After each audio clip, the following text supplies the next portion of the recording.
Welcome to Latest Installment. My dad listens to this. I'm Juliet, the daughter. And that must make me Kevin the dad. And listeners, we are doing greatest hits of Earth, Wind, and Fire.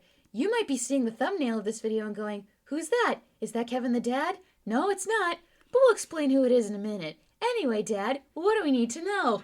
Well, we need to know that Maurice White was born December 16th, 1941 in Memphis, Tennessee. He lived with his grandmother and would make frequent trips to Chicago to visit his mother. Among his friends in Memphis were Booker T. Jones and Dave Porter. Booker would go on to form one of the greatest bands ever, Booker T and the MGs, who would become the house band at Stax Records, backing up Otis Redding, Sam and Dave, Wilson Pickett, Rufus Thomas, and so many others. Cool. Dave Porter would become a songwriter at Stax, teaming up with Isaac Hayes. They wrote Soul Man and Hold On, I'm Coming for Sam and Dave, and just many more songs. R.I.P. Chef. When Maurice, Booker, and Dave were in high school, they formed a trio. But Maurice moved to Chicago to study at the Conservatory of Music. No, excuse me. He also played drums in local nightclubs. He played with the Jazzmen, a college group, while attending Crane Junior College in Chicago.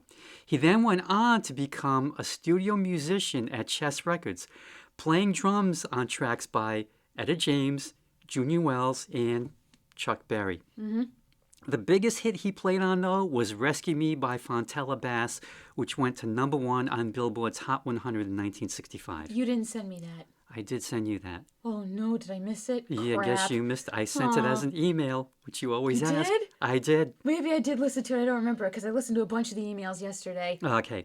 In June 1966, that was the woman with the woman's voice on it. I think so. In Yes. June of 1966, Maurice left Chess to join the Ramsey Lewis Trio. He was a member for 3 years.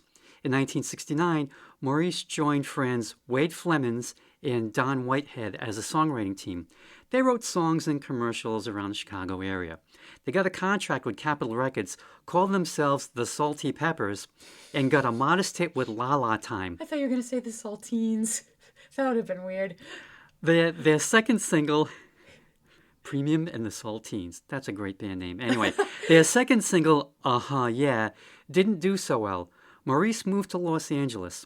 He added singer Sherry Scott and a percussionist, Yaakov Ben Israel. He also asked his brother Verdine to come out to L.A. to join the band. Maurice also changed the band's name from the Salty Peppers to Earth, Wind, and Fire, based on his astrological signs. Oh, no water signs The in water tribes were not represented. there. Oh. Sorry, Katara. Anyway, he held auditions for additional players, and his 10-person lineup got a deal with Warner Brothers. Their self-titled debut came out in March of 1971 and got good reviews. Maurice was on lead vocals. Their second album was a movie soundtrack to the film Sweet Sweetback's Badass Song. You ever seen the movie? Not yet. Okay. Director Melvin Van Peebles wrote all the songs. I'm sorry, Van Peebles? Okay. It came out in June of 1971. In November, EWF released The Need of Love. The band played college campuses, but some of the band members were getting restless. They split up, leaving just Maurice and Verdine to start all over.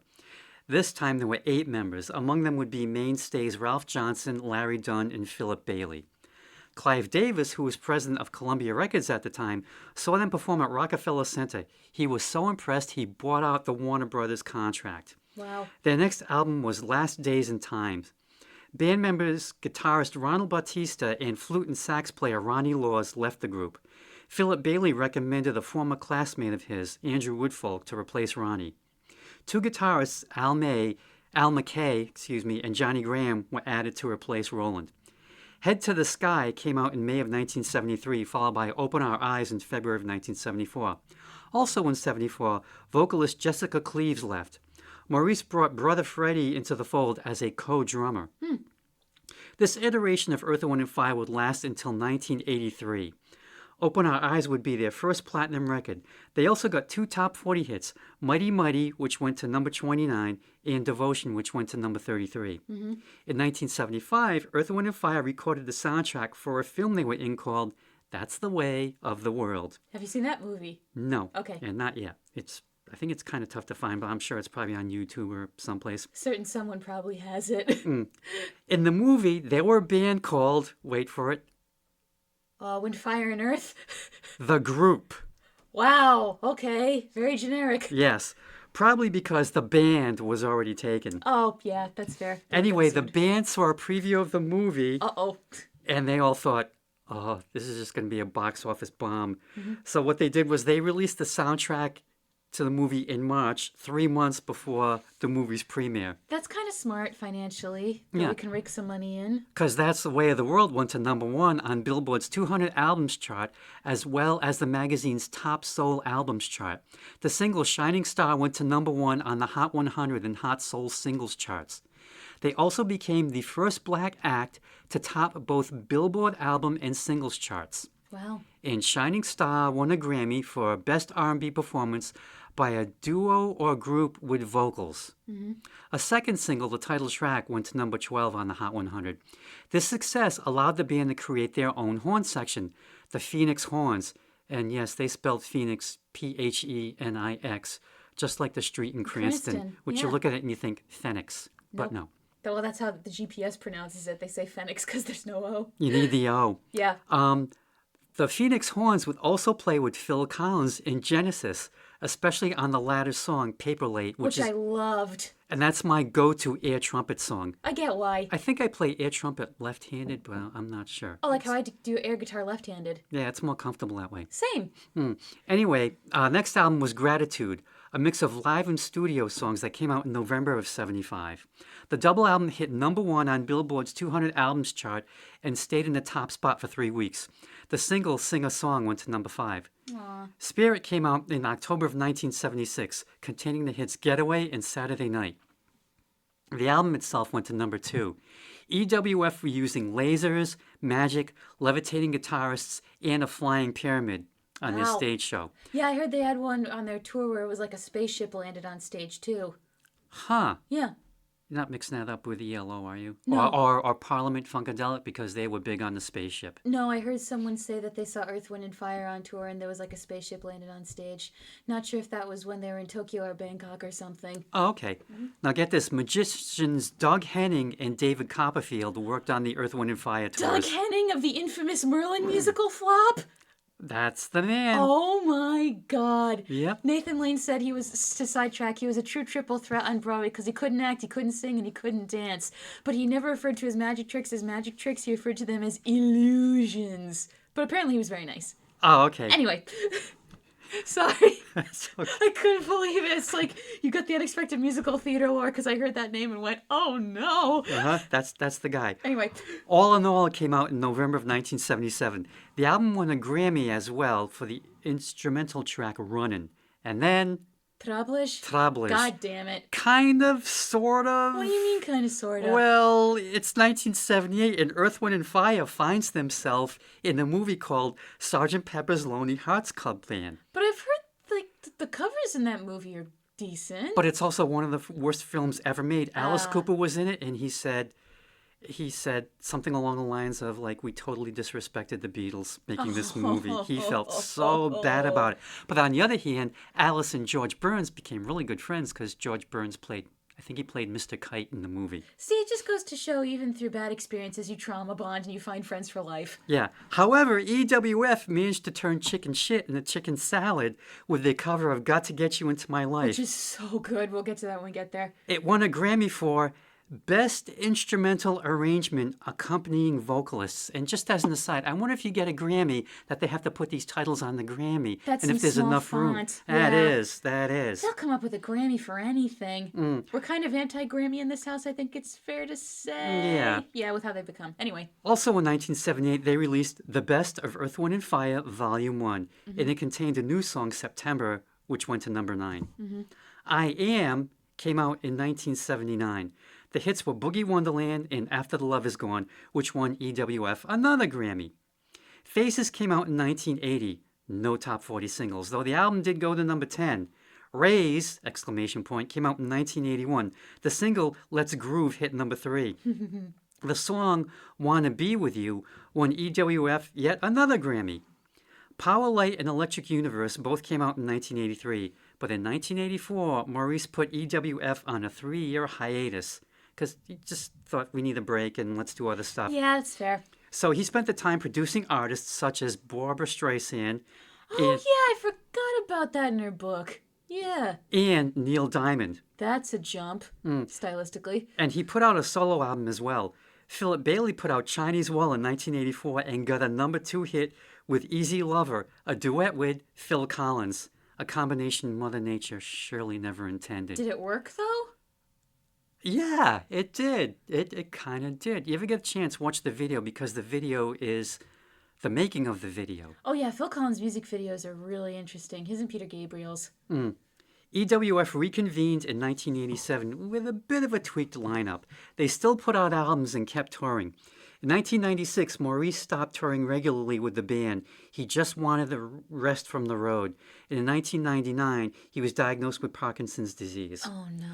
Earth, Wind & Fire were inducted into the Rock and Roll Hall of Fame in 2000. Correct. Yep.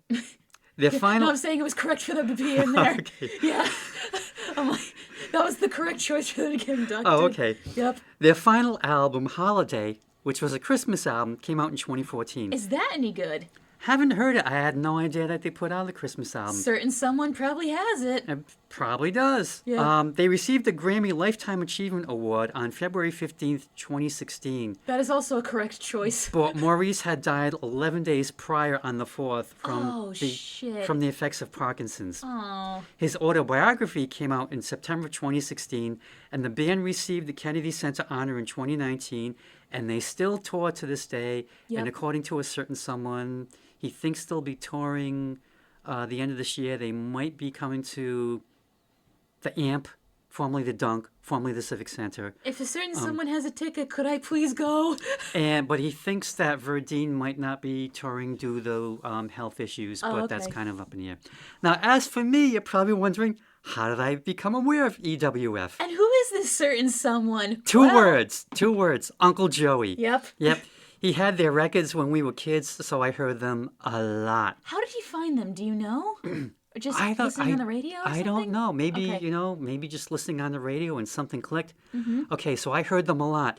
So much so that when he and I saw them at the Xfinity Center last year, and they said they were going to play some really deep cuts, I knew every single one. deep cut. And I'm thinking, wait a minute, these aren't deep cuts. I know them. No. They're not deep cuts when Uncle Joey's your brother. Yeah, they're not. Oh, and the other thing about that was we went to that concert for free as Uncle Joey is Facebook friends with Verdine White's wife. Yeah. Which I don't know how that happened. Do you know how that happened? Just because he's such a big fan? I think he posted something Mm-hmm. on Facebook and he got a like from Verdine's wife and they just started talking back and forth. That's cool. Now, before that, when Uncle Joey and I went to Seattle to drop in on Uncle Michael, unannounced, I took a picture of Uncle Joey in front of a Pike Place market clothing shop called Earth, Wind & Fire. Hence, this is the thumbnail of the video. Yep. Now, he sent that picture to Verdine's wife, and she responded by setting up Uncle Michael with 6 tickets to see EWF when they were in Seattle. And they were really good seats. Could I please have a ticket, ma'am? You don't have to. It's okay. Just no harm in asking. Now, when I was a paperboy, I got a free copy of the Best of Earth, Wind & Fire Volume 1. It's some sort of paperboy contest. I don't know if it was like... I can't remember the particulars, Sell so many but... papers and you get a CD. Yeah, and you got so many points. Or vinyl, yeah. And you could redeem your points for whatever. I really can't remember the details, but I thought, okay, I know a lot of the songs on here for some reason. Mm-hmm. After Volume 1, they had put out even more stuff. And I thought, well, this stuff's not on here. What do I do? But in 1999, Greatest Hits came out and filled that bill. 17 songs, 15 of which I knew just right off the bat. Oh, what were the 2 you didn't know? Will we get there when we get there? I think we will. Okay. There's a decent essay, but the best part of the booklet is they do an Earth, Wind & Fire family tree with an explanation of what happened during each edition of the band. Oh, wow. And the nice thing is, all the songs are the full-length versions. And my only nit to pick is they're not in chronological order because I'm all about the chronological order. Yeah. I think sometimes maybe they just go by feel, like or flow. Create a vibe. Okay, Could be. that I can get. All right, so let's jump into this. Oh, yes, let's. Uncle Joey, I apologize in advance in case there's opinions we disagree on. Here we go. First track, Shining Star. I think they do a great job of musicalizing a shooting star. First we have a musical explosion with the horns, and then as the shooting star takes off again, the chords keep ascending. I think I've also heard this song in a movie before, but I realized what it was because I recognized the chorus instantly. And I loved how gritty the singer's voice got on the lyrics about being big and strong. I mean this is a compliment. I've said it before with Sly and the Family Stone. He sounded like Hoots the Owl from Sesame Street. They also ended on an interesting note where the instruments cut out and the singers are right in your face. An abrupt transition that works well. I think this song can be an important reminder with one caveat.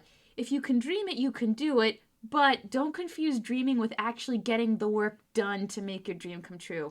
You can tell... Now, you said this wasn't in chronological order, but was this early on? Yeah, this was from Shining Star was 1975. Okay, so you can tell that the band is sort of starting out, but they haven't hit their peak yet, but we'll get there. Oh, and I never realized that this was the song Julia Louis-Dreyfus set her infamous Elaine dance to. She's shown in all the wrong ways. Okay, so this is from That's the Way of the World. It was written by Maurice White, Larry Dunn, and Philip Bailey. Maurice got the idea for the song by looking up at a starry sky while strolling around Caribou Ranch Recording Studio in Colorado. So there you go. I think this is the band's You Can Do It song. You're a shining star no matter who you are. And it kind of reminded me of Sly's Everybody is a Star. Yeah, did they interact? Well, that's a good question. I don't know. I didn't see anything on any of the web pages I was on, but it's possible. Maurice sings most of the lead. Philip sings the When You See on Night So Clear part, and So If You Find Yourself in Need sections. At the end of the song, yeah, the music stops and the band starts singing a cappella, and it just kind of jumps out. Overall, Shining Star is definitely funky, and Al McKay chips in with a short but very impressive guitar solo, and you can dance to it unless you're Elaine on Seinfeld. Next track, That's the Way of the World. I feel like Walter Cronkite, and that's the way it is. I mean, this is a compliment. That opening sounded like something Vince Guaraldi would write for a Peanuts special. Can you hear it? I can definitely hear it. Fun fact, so the reason I wanted to do this band was because one day I'm visiting Nana, and on TV is the Grammys tribute to Earth, Wind & Fire at the Hollywood Bowl. And Janelle Monáe, I'll play you this because it's on their Instagram after the show. I forgot to send it to you. They did a cover of this, and I think Nana became a Janelle Monáe fan. Really? Which surprised Louise when I told her, but she was like, wow, they can sing. Like, Nana was impressed. To me, I interpret this song about creating peace by finding peace within yourself. Life throws a lot at you, and it's very easy to become cold and callous. But if you make the choice to keep yourself open to the joys of life and whatever else comes your way, that's the brave choice to make. The song puts me in a meditative state, which could be good for a contemplation of a mantra. If the music didn't totally take over and make you forget the lyrics and their meaning as you soak up the vibes. An important song, but one where you actively have to pay attention or it won't work. This is also from That's the Way of the World. It was written by Maurice Verdine White and Charles Stepney. The title track to the movie, obviously. Apparently, people use this as a wedding song because they hear Hearts of Fire create love desire, and we come together on this special day, sing our message loud and clear. Listen, there's one obvious song for that choice, but we'll get there when we get there.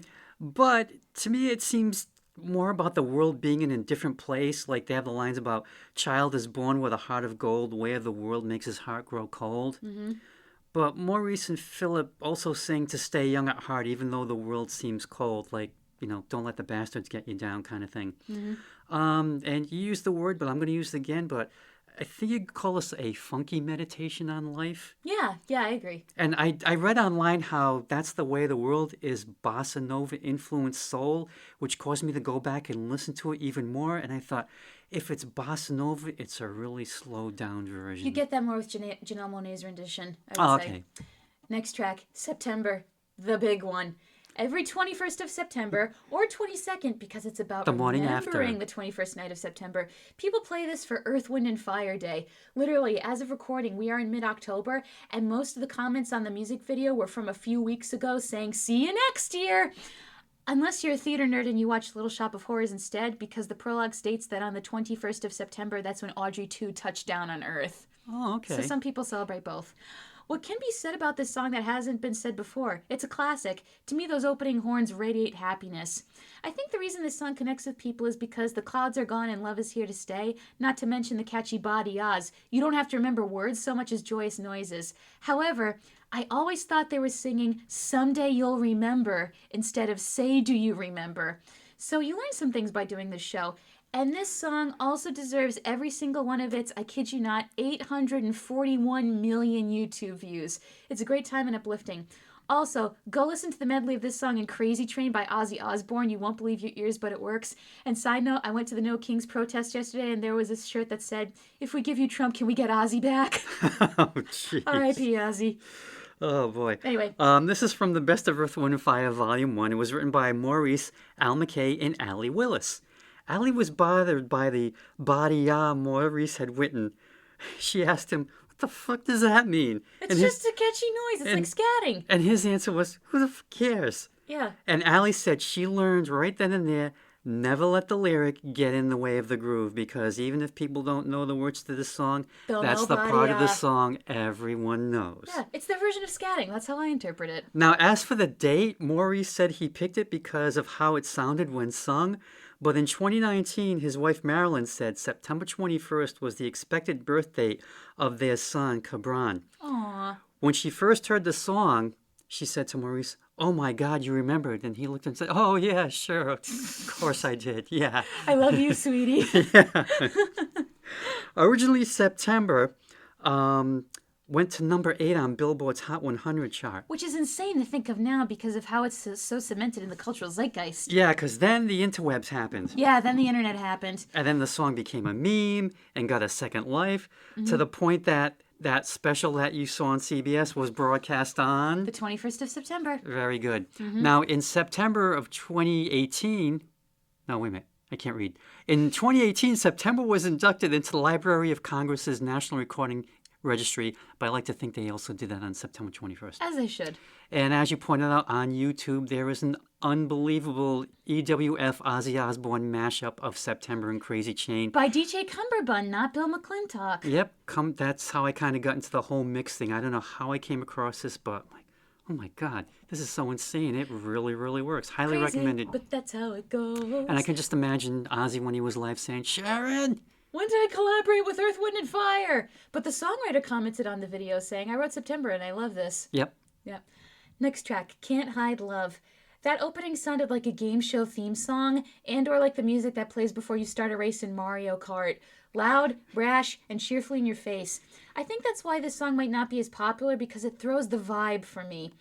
Also, the singer sounded like a robot at the beginning with how short he made each word with the phrasing. And I think this is the first time the character of an Earth, Wind, and Fire song might be kind of a dick. Like, when he said, "Betcha," at first, I thought he was calling her a bitch, and I went, "Excuse me?" But he gets a bit more gentle with his teasings as the song progresses. So he eventually succeeds in his seduction, but you really have to warm up to him at first.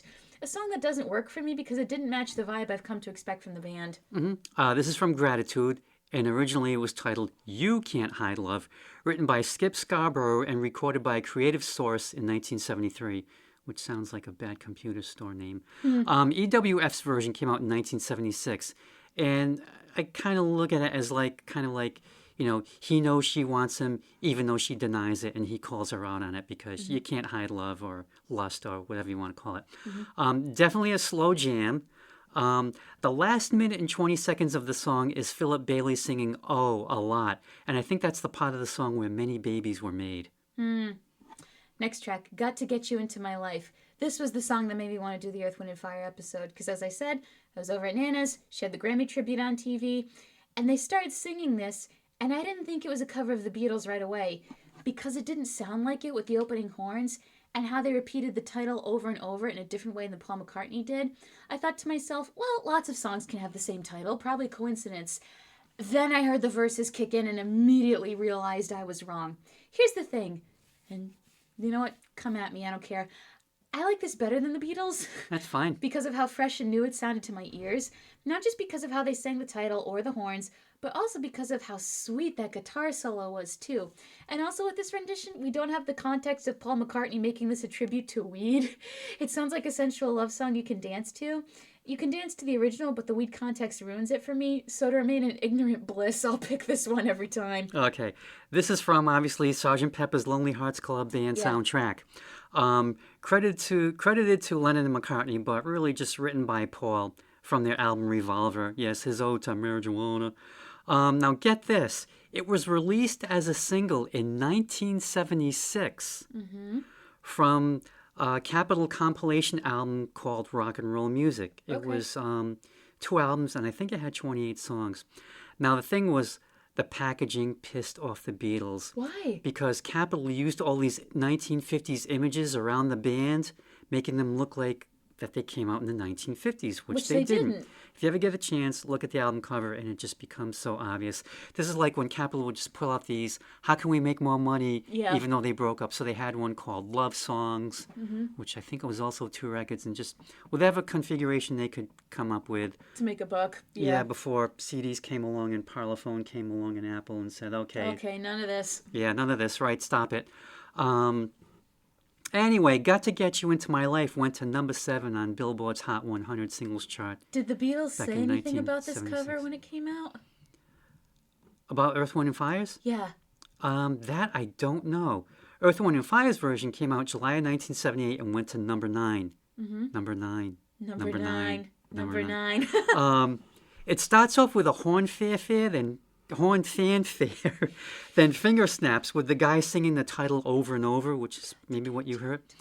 And then the fanfare starts again near the 1 minute mark and the band kicks in. And the last 30 seconds is the guy singing the title over and over, accompanied to just guitar. And it works. And the thing was, though, at first, radio had an edited version that left out that intro and left out that end. Oh, no. And it was just really shortened. And so it was like a minute and a half shorter And so than it somebody should have said, been. enough of this. And then eventually radio stations would play almost one? the whole thing, almost. Well, before they came in saying, that was Yeah. Gotta Get You Into My Life. I'm Casey Kasem. And I heard EWF's version before I ever heard the Beatles. Yes, hard to Wow. believe. I know. But that's your favorite Beatles album of all time, Dad. I know, Revolver. but I was Wow. 15 years old. I was late to the party as usual. Oh, yeah, you were only 3 when Revolver came out. Yeah, and then I gotta say, with Earth, Wind & Fire's version, it's easily one of the best, if not the best, Beatles cover ever. Oh, I know what my favorite Beatles cover is. What's that? Eurythmics doing Fool on the Hill at that live concert. That's not bad. That's my favorite of all time because they took that honky-tonk song and they just made it something really epic. Okay. Next track, Sang a Song. Dad, don't laugh. I thought this was going to be a cover of the Sesame Street I version. knew it! I knew it! Because if they can do the Beatles, they can do Sesame Street too if they want. No one's going to stop them. I can't just imagine them standing, sing. Well, it's funny that you did that because the year they got inducted in the Kennedy Center, Sesame Street got a special Kennedy Center honor, and they performed Sing a Song, and Earth, Wind & Fire was singing along up in the box. So technically they have. All right. Don't roll your eyes. I've definitely heard this track before because I recognize the chorus. Now, some skeptics might hear this mantra of sing a song and you'll feel better and raise an eyebrow. Well, I have a story for you. One day, I was driving to work, having really anxious thoughts, thinking about all the work I had to do, driving in my car, gripping the steering wheel, terrified. And even though I wasn't vocally warmed up, I decided to sing along to Dean Martin's Everybody Loves Somebody. And I sang along all the way from the Henderson Bridge to my office building. And I felt better.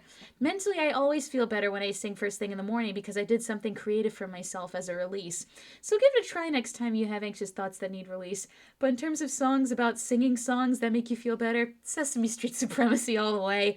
I also recognize that the band was trying to go for a cool effect to make their voices blend, but to me it sounded like one big muddle. This is also from Gratitude. It was written by Maurice and Al McKay, and it went to number 5 on Billboard in 1975. Feeling down and out? Sing a song, because it'll make your day. Sing, sing Which, my song. I don't know. I guess it depends what the song is. I don't know. Yeah. Lyrically, it's definitely treading some familiar ground as the Sesame Street version written by Joe Raposo back in 1971. But Yeah. these are two different things. Yes. And unfortunately, when I read the title Sing a Song, the Carpenter's version came in my head and decided, you know what, I'm going to unpack my suitcases and stay in your brain for a while. That rendition is sweet, and it's the Joe Raposo one, so you can't be too mad. Yeah, but Earth, Wind, and Fire Sing a Song is funkier. Okay. Bam, wham, wham, wham, wham, wham, wham, wham, wham, wham, wham. Oh, yeah, I'm all over that one. Next track, Gratitude. Love the title already. Oh, that horn didn't sound good. It sounded like a car horn more than a brass instrument. But you know something? I put this on my Thanksgiving playlist. Because the vibe of the music is like what Vince Guaraldi composed with Little Birdie for a Charlie Brown Thanksgiving. Although this, Oh, yeah, I can... you Yeah. hear it, yeah. Which if they interacted at some point, I wouldn't be surprised. Anyway, although this song, Gratitude, is more of an open letter of gratitude to the fans for making their dreams come true. And they also hope that through their music, God's way will lead. Simple message and beautiful. But my takeaway is make your Thanksgiving funky and play this during dinner. Although in our family, we do lunch at 1. Which makes more sense. Like Louise and I were talking about how, you know, a Thanksgiving lunch makes way more sense than a Thanksgiving dinner. Because you don't eat breakfast on Thanksgiving because of all the food you're going to eat. And by 1 o'clock, you're hungry, but not like as hungry as you'd be if you're having dinner. And then you can eat and you have more time to nap. Invitations have been sent out. Is she coming, do you know? Or does Louisa? she have to work? Louisa? Oh, I don't know. Okay, well, we'll find out. Anyway, Yeah. This is from Gratitude, obviously. This is written by Maurice Verdine and Larry Dunn. And yeah, basically, the guys are grateful to God, but also to those around them who help them on their way, whether it's loved ones, associates, definitely the fans. And Uncle Joey, this is a great way to funk up your Thanksgiving. And no, sadly, I will not be playing this during the meal. I will be. I always play my playlist every year. While we're eating. Yeah, I did that last year. Oh, okay, all right. So you will hear it, Uncle Joey. You're welcome. Okay, all right. Just don't get up and dance.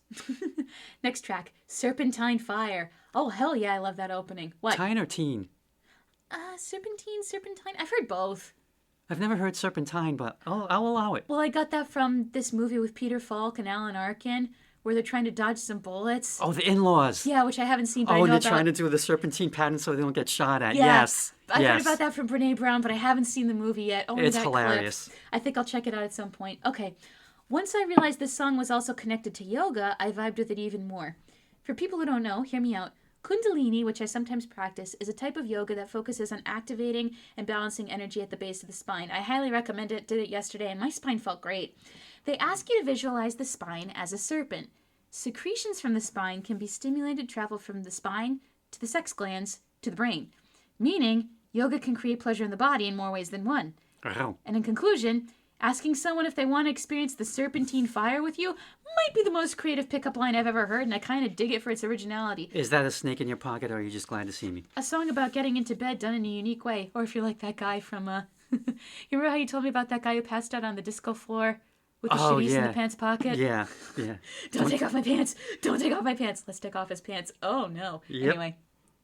All right, so kind of hard to segue from that into this, but yeah, this is from All in All. It was written by Maurice Verdine and Reginald Burke. Now, according to the interwebs, you pretty much hit it, that serpentine fire refers to creative and life-giving energy. It is the force that makes you unique. Which I'm not surprised that they did that because, you know, they're into their zodiac signs, so it doesn't surprise me that they'd be into Eastern philosophy and chakras and Eastern forms of exercise and spirituality. Yeah, and as you said, in yoga, it's envisioned as a serpent coiled at the base of the spine that travels to the brain and maybe into nether regions, creating vitality throughout the body. Kundalini is also really hard. You have to focus at it, but the reward is you feel fantastic. According to EWF, it's, quote, the passion and transformative power of love that inspires one to face life with vigor, unquote. And there will be a test on that.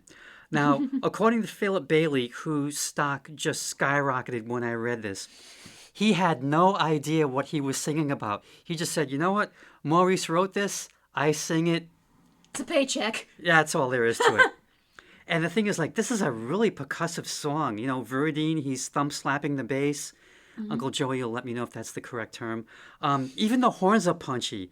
And I've read this on a few different sites. Allegedly, this is also the greatest cowbell song ever because it uses 2 notes. So I guess it's using 2 cowbells. You know what this song needs? More cowbell. No, it's got enough. Supposedly Anyway. there's like A and B, and I thought, you got to be kidding. So I went back and re-listened to it again, and you can pick it out that, yeah, you do get the different notes. Maybe you have to tune it with that bolt or something. Yeah, but then like you're trying to. Maybe they just had two of them. You know, Yeah, okay, yeah. here's your A one, here's your B one. Try to remember which is which. Hit it when we point at you. Yeah. Next track, my favorite Earth, Wind, and Fire song. Really? Fantasy. The opening sounds like a love ballad with how gentle the notes are, and then with the strings it becomes more sensual, especially with the drum cymbals and guitar, which really works because fantasies are supposed to seduce you into escape. And they sound so chill as they sing with their harmonies about the dreams that await you that you feel so damn good. For a song titled Fantasy, it does a damn good job and makes you want to escape with them on the ship Fantasy.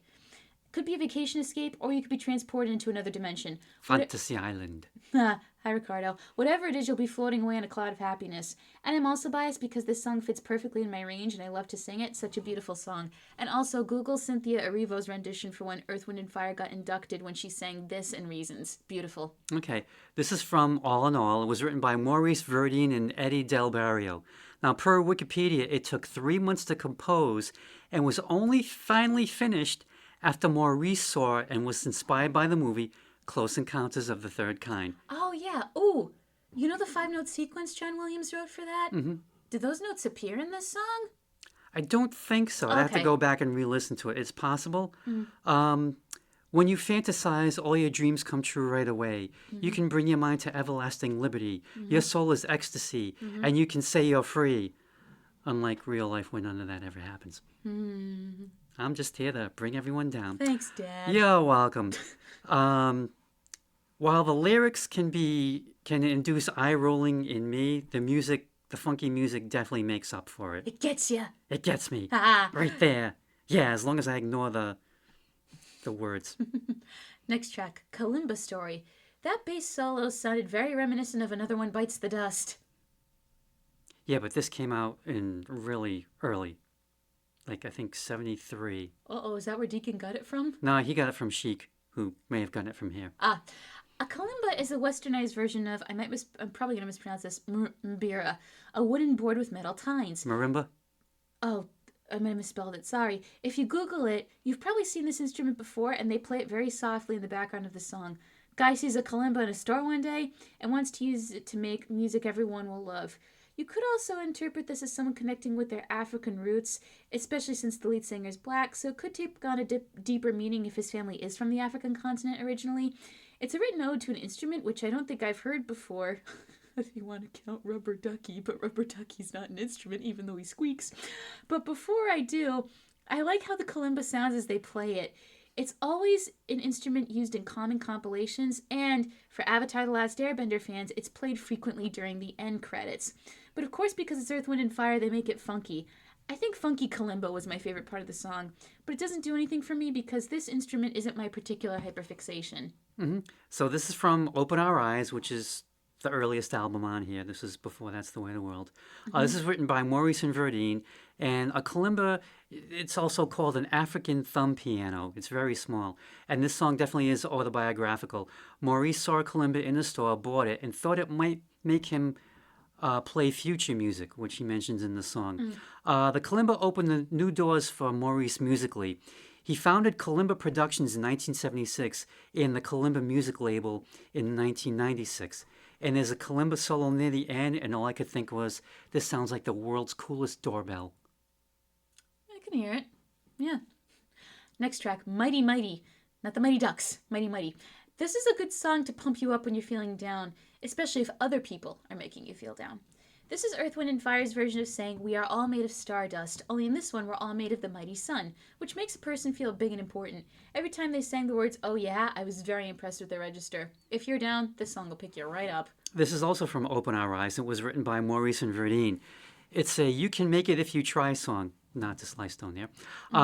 Don't let little people tear you down. And Maurice asked the listener, how's your faith? Your faith is you. Musically, it's propulsive, has multiple vocal harmonies, and it's a lot looser than their later stuff, probably because it's an earlier tune. But I like it a lot.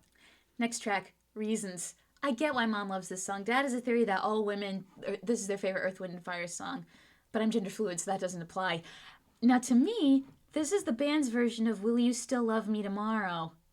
It's the same premise. Two people are about to make love. It's not just sex. This is the precipice of something new. The relationship is going to be deeper, and they are petrified it will go wrong. But the beauty is they realized they had no reasons to be afraid because everything went well, and they still love each other. A good wedding song for the time, but I'm impressed the singer was able to stay in his highest register, sustained, and for so long. But this might be Mom's favorite, not mine. Mine is still fantasy. Okay, this is from That's the Way of the World. It was written by Maurice, Philip Bailey, and Charles Stepney. And it really surprised the band that it gets played at weddings a lot because Really? it's about a one-night stand. Oh, it is a one-night stand. Okay. Yeah. But I thought, well, it probably gets played at weddings a lot, maybe for the single guests who get drunk and pair up at the end of the reception. Oh, no. It's possible. It is your mom's favorite Earth, Wind, and Fire song, and I just don't have the heart to tell her what it's really about. Don't ruin it So, for her. I'm not gonna Mom, ruin it for her. Mom, don't listen to this episode. Don't listen to this episode, Mom. Okay. And the funny thing is, she once said to me out of the blue, guess what my favorite Earth, Wind, and Fire song is? And you instantly knew? I said Reasons, and she said, how do you know? I said, it's every woman's favorite Earth, Wind, and Fire song. It's I don't know if it's a requirement, but it just is. Back when I identified as a woman, it still wasn't my favorite Earth, Wind, and Fire That's song. fine. Yeah. And this is one of those songs where many, many, many babies are made when this is playing, so be careful. What's more, this or Let's Get It On by Marvin Gaye? Or Let's Stay Together by Al Green. Aw, yeah. Mm. Or I'm So In Love With You. That would work too. Still in Love With You? Yeah, Al yeah. Green? Yeah, yeah. Anything Al Green or Marvin. Yeah, babies. Or Barry White. Babies. Population will be spiked. Next track, Saturday Night. We have a bit of absurdism here. It's Saturday night and everybody is dressed their best, ready to party. The band is trying to convince the character of the song that tonight is their lucky night. As they say, life has no meaning. It's a game we play every day, and they make references to London bridges falling down, Simon Says, and also the Humpty Dumpty fairy tale and Alice in Wonderland by Lewis Carroll. So if life has no meaning, then he's got nothing to lose, and tonight's gonna be his big night. What is fascinating is the choice they made ending the song. Everybody's talking over each other all at once, and there's a maniacal, high-pitched laugh in the background. Not quite like Joker, but something very striking. He sounded like Lollipop from Parliament when they're talking about WFUNK. This would be an interesting song, though, to pregame to before going out to a club or going out with friends. Mm-hmm. Now, this is from Spirit. It was written by Maurice, Al McKay, and Philip Bailey. It's Saturday night. People are at a party having fun. But then the party's going to end, and it's back to reality. So like Humpty Dumpty when you fall. Oh, yeah. Yeah. Get so drunk they can't put you together again. Yeah. I love the count-in at the beginning. And great beat, very funky. And then at the end, it does get strange. I think it's supposed to be like you're at the party and voices are talking, I guess. And then it took me a long time to figure this out, and I might be wrong, but this is my theory. What? At the end, one of the people says, "Oh, I smell something," and then you get the maniacal laugh, and then Someone farted? and then someone says, "I smell something else," and all I can think of is, "Yep, someone cut one." Uncle Joey, I will. Leave it up to you. Yep. Next track, Let's Groove. Is that a vocoder I hear? This is when they started getting into more electronics. Yeah. Okay, but as soon as the vocoder went away and the singer started with the first verse, I instantly recognized this song. And I never knew it was Earth, Wind, and Fire, but I guess I really should have from their sound. This is a dance track, but the real question is, do I prefer this to the next track coming up as a dance track? And the answer is, well, both of them do their jobs really well, and I think both of them would get me on my feet. But if I think I had to pick one that I wanted to listen to and not dance to, I'd pick this song. Maybe I'm biased because I've already heard this one before, so I'm more familiar with it, but that's my honest answer. Okay, this is from Raise. It was written by Maurice and Wayne Vaughan, and it was a comeback hit for Earth, Wind, and Fire because it had been over 2 years since After the Love Is Gone had hit number 2 in 1979. The band had released 7 singles since then, and some of them did pretty well on the R&B and soul charts, but none of them ever really broke into the top 40. But something about their eighth release, Let's Groove, something clicked. And I think maybe it's the simplicity of the directness of the lyrics, but it could be that vocoder. That's the hook about, let's Not to boogie me, down, though. down. I mean, I find it interesting, but it's not why I listen to the song. And pretty much the title says it all. It hit number 3, and it became Earth, Wind, and Fire's last top 10 hit. And the song is catchy, and the music lives up to the title, and you get that robotic voice encouraging us to boogie down, and it keeps coming back in the song. And I think that's definitely, you might not agree what you said, but I think it's definitely one of the hooks of that song. Next track, Boogie Wonderland. I think my generation knows this song because of how it was used in the animated film Happy Feet about the dancing penguins. I did read something about that. If you don't start to move and groove to this song, you're dead inside. I was doing some moves in my chair as this song played. To me, this song is about the anxiety you get when you're about to go out for a night on the town, but you hear one song and all of a sudden your confidence comes out and you start rocking the dance floor like something out of the movies. And you might even take a girl home with you. Who knows? I don't think this is a song I would sit and listen to because to me this song is meant to be a dance track and it does its job incredibly well.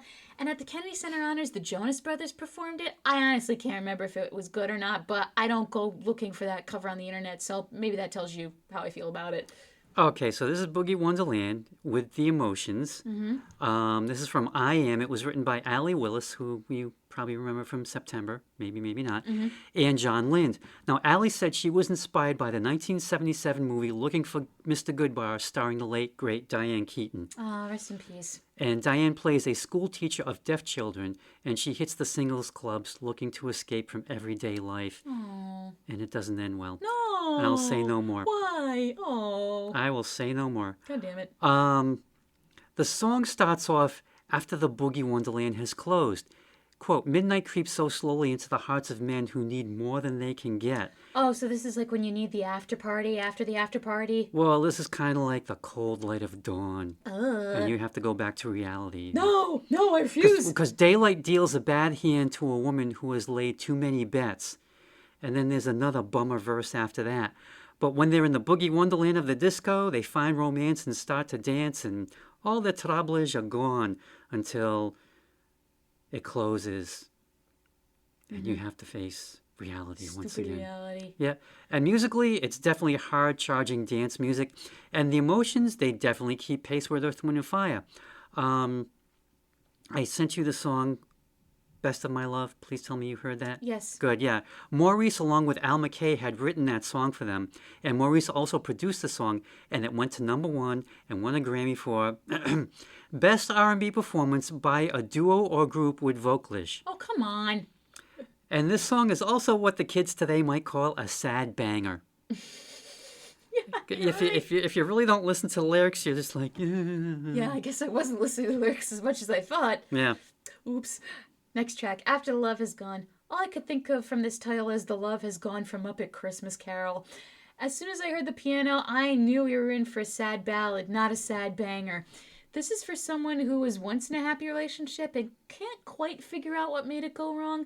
Seems in this case it was an outside factor. Or maybe he was wearing rose-tinted glasses. And to paraphrase BoJack Horseman, when you wear those glasses, all the red flags look just like flags. But he's sad because even after the love is gone, the other person is leading them on when there's really no future left. Though to be fair, maybe the other person is confused too and is trying to sort through their emotions. This is the song where you're just trying to process your emotions and you keep looking to the past to try to make sense of it all or remember the good times. Okay, this is from I Am, and it was written by David Foster, Jay Graydon, and Bill Champlin. Now, it was originally going to be on Bill Champlin's solo debut album produced by David Foster, but Foster was always working with Earth, Wind, and Fire.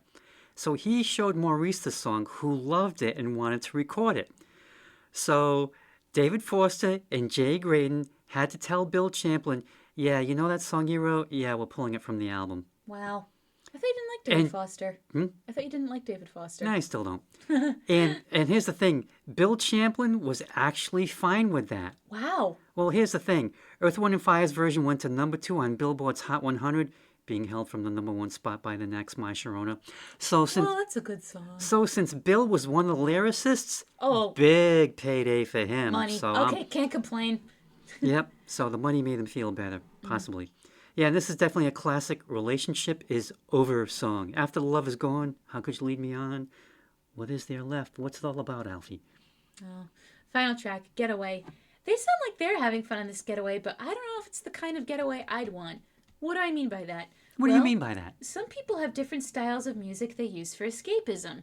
And for me, this isn't my style. To some, funky dance music might be enough. But for me, even though the beat gets me moving, I think they say the phrase get away too much to remind me that I am fleeing something.